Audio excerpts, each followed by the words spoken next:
Respected members, tax practitioners association आज़ादी के समय से ही चली आ रही प्रमुख कर सलाहकार संस्था है। इस दौर में अनेकों टैक्स प्रोफेशनल्स ने अपना अमूल्य समय देकर इसे वर्तमान ऊंचाइयों तक पहुंचाया है। वर्ष 2024 में हमने एक कार्यक्रम लिविंग लीजेंड्स ऑफ टीपीए इन्हीं वरिष्ठ सदस्यों को समर्पित किया है।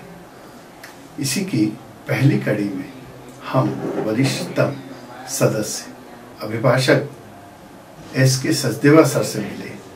बाकी आपके सामने।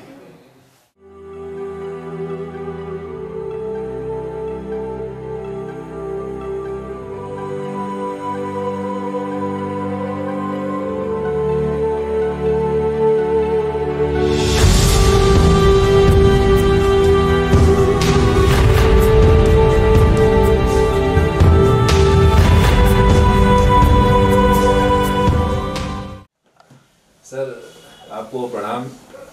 टैक्स प्रैक्टिशनर एसोसिएशन आज आपके द्वार आया है। सर टैक्स प्रैक्टिशनर एसोसिएशन की संस्थापना आपकी जैसी हस्ती के हाथ से हुई है और हम बड़े सौभाग्यशाली हैं कि एट द एज ऑफ 91 भी हमें आपका मार्गदर्शन मिल रहा है और आगे भी मिलता रहेगा। कर सलाहकार पेशे के लिए आप कैसे प्रेरित हुए सर, और जीवन में इसी पेशे को आपने क्यों चुना? असल में ऐसा है कि हम लोग पाकिस्तान से आए थे, पंजाब से, और नेचुरली वो टाइम बड़ा डिफ़िकल्ट टाइम था। I was only 15 years at that time. Uncle जो थे IP सचदेव साहब, वो जहाँ इंदौर में R.D. जोशी एंड कंपनी का इनकम टैक्स डिपार्टमेंट का काम वो देखते थे। तो मैंने उनको चिट्ठी लिखी तो उन्होंने कहा भाई यहाँ पर भी आगरा यूनिवर्सिटी है और मेरठ में भी आगरा यूनिवर्सिटी, उस वक्त सेम यूनिवर्सिटी थी, तो you better come down to Indore और फाइनल यहाँ पे कर लेना। ला प्रीवियस मैंने वहाँ किया हुआ था। तो उसके बाद फिर मैं यहाँ आ गया तो R.D. जोशी एंड कंपनी में उन्होंने, मेरे अंकल ने मेरे को एज ऑडिट क्लर्क रखवा दिया। तो एक दिन R.D. जोशी साहब, किस साल की बात है सर? ये सब 1953 की बात है।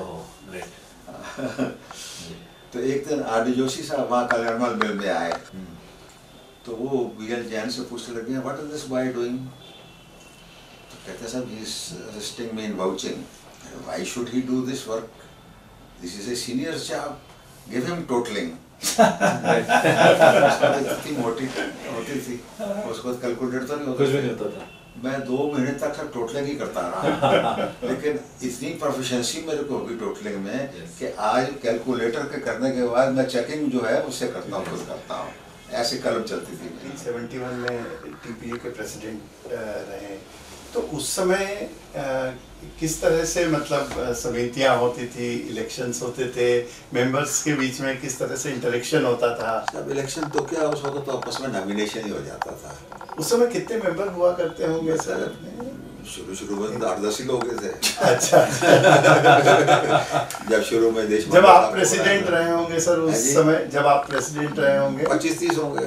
अच्छा, उस समय ये बार ऑफिस वगैरह भी, जैसे आप बताते हैं उन दिनों GPO के सामने इनकम टैक्स ऑफिस, वहीं आप लोगों को बार ऑफिस भी दिया गया? वही नीचे GPO के सामने एक पोस्ट बिल्डिंग थी, तो नीचे एक साइड में छोटा सा कमरा था, वो उन्होंने हमको दिया हुआ था। अच्छा, उसमें फर्नीचर वगैरह हमने अपना ही रखा हुआ था। तो सर उन दिनों फिर आप लोग मीटिंग्स का कैसे करते थे? नए लोगों को अपडेट करना अपने मेंबर्स को? खास नहीं होती थी ना, स्टडी सर्कल होते थे। अच्छा, सिर्फ एक बात होती थी कि जब कोई अफसर की ट्रांसफर होती थी तो उसको फेयरवेल जरूर देते थे। अच्छा, बाकी ये स्टडी सर्कल जैसे आपके यहाँ होते हैं ये नहीं होते थे उस टाइम पे। और सर ये न्यूज़लेटर्स वगैरह या कुछ नहीं था, कोई चीजें? अच्छा, वो टाइपिंग का सिस्टम? लेकिन वहाँ एक बड़ा हमारी कोलीग्स में बड़ी कोऑपरेशन थी। मेरे को याद है एक बार ट्रिब्यूनल में हम लोग केस आर्गू कर रहे थे तो मनमोहन मेहता जी ने वो भी सुन रहे थे, तो उन्होंने बीच में हमको टिप दी। इसी तरीके से हम लोग भी एक दूसरे को सजेशन देते थे, कोई भी जैसे आर्गूमेंट होते होते जो है। इवन कोई हमको कंपेरेबल केस चाहिए तो हम पूछते थे, यार तुम्हारे पास हमारा ये ट्रेड में इसमें हमको देना है, तुम्हारे पास केस है या हाँ है तो दे दें क्या आपको? तो दे देना।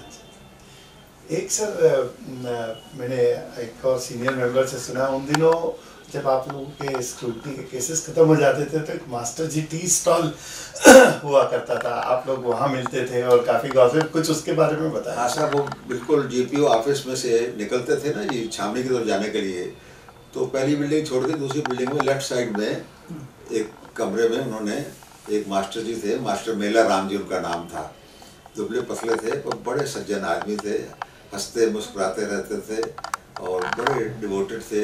सारे इनकम टैक्स ऑफिस को चाय वही पिलाते थे, बोला जो भी चाय वहीं से जाती थी, और बड़े फर्स्ट क्लास कप रखे हुए थे उन्होंने, ऐसे चालू कप नहीं थे, और चाय भी ऐसी बढ़िया बनाते थे कि शायद घर में भी ऐसी नहीं बनती होगी चाय। और एक ही चीज़ सिर्फ और रखते थे, बटर टोस्ट। जैसे मान लो भाई अपने को खाना खाने के लिए नहीं गए तो फिर कभी हम जाते थे, बोलते थे मास्टर जी बटर टोस्ट, तो बटर टोस्ट में वो जाली बनी होती थी, उसमें जाली में टोस्ट रख के और सिगड़ी के ऊपर सेक के और मक्खन वक्खन लगा के बड़े प्रेम से देते थे, तो आनंद आ जाता था साहब।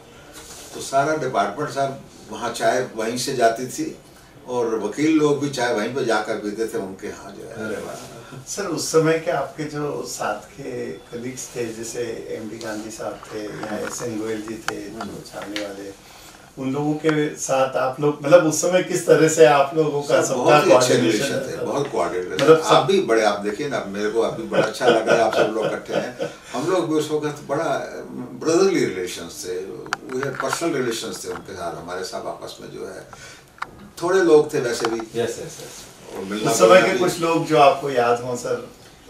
बड़े सबसे एस.वी. देशपांडे, अच्छा वो आप के.आर. मंडोरा, आर.सी. महेश्वरी, लीलाधर के फादर जी हाँ, इनका मंडोरा जी का ऑफिस राजबाड़ा के पीछे था, लीलाधर जी का शीश महल के पास था, डीसी जैन बिल्कुल शीश महल के सामने थे ना, और शायन भालजा थे, रतनलाल रोका जी थे, ये ऐसे सब लोग, एस.एम. कसबेकर, आर.डी. जोशी तो थे। सर अब फेसलेस असेसमेंट का दौर है और सब कुछ ऑनलाइन हो चुका है, आपके समय में क्या परिस्थितियाँ थी और उसमें उनमें क्या खासियत थी जो आज आप ऐसा समझते हैं कि आज वो होना चाहिए थी? सब पहली बात तो मैं आपको ये बताऊं कि उस टाइम पे जितने भी ऑफिसर्स थे, they were very much well versed in accounts, और बड़े सख्त थे वो, और अकाउंट्स में मास्टर जनरली जहाँ उंगली वहीं रखते थे जहाँ पे गलती होती थी। कुछ भगवान की देन होगी उनको जो भी है।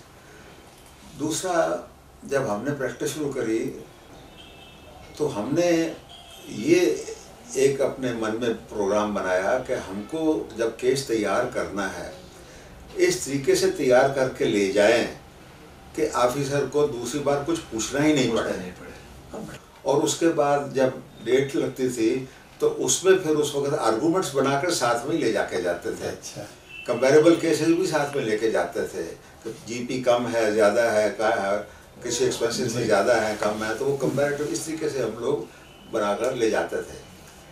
तो हमने ये देखा कि उससे हमारे केसेस 1-2 हेयरिंग में ही हो जाते थे। उन दिनों ऑफिस जाने आने के साधन क्या हुआ करते हैं? टांगे पे जाते थे। टांगा या साइकिल होगी सर उसमें? नहीं, मेरे हमने टांगे से सभी लोग थोड़ी जाते हैं। हमने इंदौर में लैम्ब्रेटा के 2 स्कूटर आए थे, ओपन मॉडल होता था उसका, ये क्लोज मॉडल था, मतलब जैसे साइकिल ओपन होती है इस तरह से। तो एक हमारे अंकल थे, उन्होंने लिया तो उनका देखकर हमने भी लिया, पर हमारे पास पैसे नहीं थे लेने को, तो हमने फिर उसको फाइनेंस करवाया, बॉम्बे की कंपनी से फाइनेंस किया, 1800 रुपये फाइनेंस कराया, इसके 53 रुपये महीना की। Spend your time other than profession. 1973 में I was inducted into सत्य साई ऑर्गेनाइजेशंस। अच्छा, उस वक्त यहाँ पर एडमिनिस्ट्रेटिव कमिश्नर थे मिस्टर J.S. आनंद, जसवंत सिंह आनंद सरदार जी थे। वो ऑर्गेनाइजेशन के इंदौर डिस्ट्रिक्ट के इंचार्ज थे, वो भी बाबा के डिवोटी थे। आज की डेट में वो 100 years old हैं, ही इज लिविंग टुडे। अरे क्या बात है, क्या बात है। उनका जन्म 24 अगस्त 1923 का है, और 24 अगस्त 2023 में 100 साल के हो गए। अभी मैं सितंबर के महीने में उनको मिलकर आया हूँ, उनकी फोटो में अभी दिखाता हूँ आपको। Very nice. तो वो यहाँ के डिस्ट्रिक्ट प्रेसिडेंट थे, और एप्लेट के असिस्टेंट कमिश्नर भी थे। तो वो उन्होंने मेरे को ऑर्गेनाइजेशन में इंडक्ट कर लिया। तो I was made chairman of the Indore समिति।